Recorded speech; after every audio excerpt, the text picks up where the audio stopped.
আপনারা মনে করেছেন ভিসা বন্ধ করে বাংলাদেশের মানুষকে আসতে না দিয়ে, তো আপনি তো বাংলাদেশের উপকার করেছেন। বাংলাদেশ বিলিয়ন বিলিয়ন ডলার খরচ করত, বিলিয়ন ডলার পাচারও হবে না, আর আমাদের ডলারগুলো সেখানে যাবে না। যে সমস্ত আমরা খাদ্যপণ্য আনতাম, চাল, পেঁয়াজ, চিনি, রসুন, আদা, এখন এদেশের লোকরা তারা আরো বেশি প্রচেষ্টা নিয়ে শ্রম দিয়ে সেগুলো উৎপাদন করবে। আমাদের ডলার সেখানে যাবে না, আমাদের ফরেন রিজার্ভ আরো বাড়বে। তো এটা তো আমাদেরই লাভ হলো। আগে গ্লোবালাইজেশনের কারণে এই ঠিক আছে, যে দেশের উদ্বৃত্ত বেশি সেখান থেকে কিনে নিয়ে আসা হতো। আমাদের কাছ থেকেও আমাদের বাংলাদেশে যে উন্নত মানের এবং সুস্বাদু ইলিশ মাছ পাওয়া যায়, সেই ইলিশ মাছের জন্য ভারতের লোকরা কাতর হয়ে থাকে যে বাংলাদেশের ইলিশ। তো বাংলাদেশের ইলিশ নেন কেন? বাংলাদেশের ইলিশের জন্য আপনাদের প্রাণ একেবারে ফেটে যায়।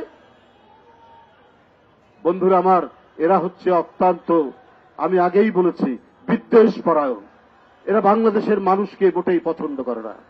আজকে যে বিদ্যমান পরিস্থিতি, আজকে যে এই যে ভিসা বন্ধ করে দেওয়া, আমাদের সীমান্ত সমস্ত কিছু বন্ধ করে দেওয়া, আমি বলেছি এটা তো আরো ভালো, কারণ আপনাদের ওখান থেকে ফেন্সিডিল আসতো, সেই ফেন্সিডিল আসবে না। ইয়াবা আসতো, সেই ইয়াবা আসবে না। আপনারা এটা নানাভাবে এগুলো পাচার করতে, সেই দিক থেকে বাংলাদেশ আরো বেশি আপনার তার যে তরুণ সমাজ, যুব সমাজ আরো প্রস্ফুটিত হয়ে উঠবে। যাই হোক, আজকের এই যে তিনটি সংগঠন, যুবদল, স্বেচ্ছাসেবক দল, ছাত্র দল, এটি শান্তিপূর্ণ প্রতিবাদ। এই শান্তিপূর্ণ প্রতিবাদের পদযাত্রা অত্যন্ত সুশৃঙ্খলভাবে থাকবে, কারণ পার্শ্ববর্তী দেশ প্রতি পদে পদে, প্রতি মুহূর্তে তারা নাশকতার বিভিন্ন প্রচেষ্টা তারা চালাবে। তাদের ঔদ্ধত্য এমন পর্যায়ে তারা চট্টগ্রামকে ভারতের অংশ বলে দাবি করবে বলেছে। এই পরিমাণ তাদের ঔদ্ধত্য গেছে।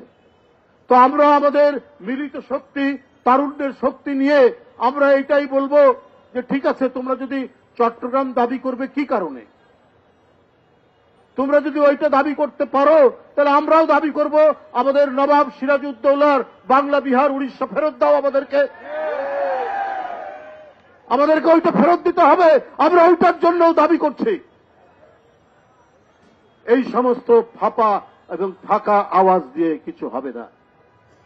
আমরা একেবারে নিরালম্ব নই, অবলম্বনহীন নই।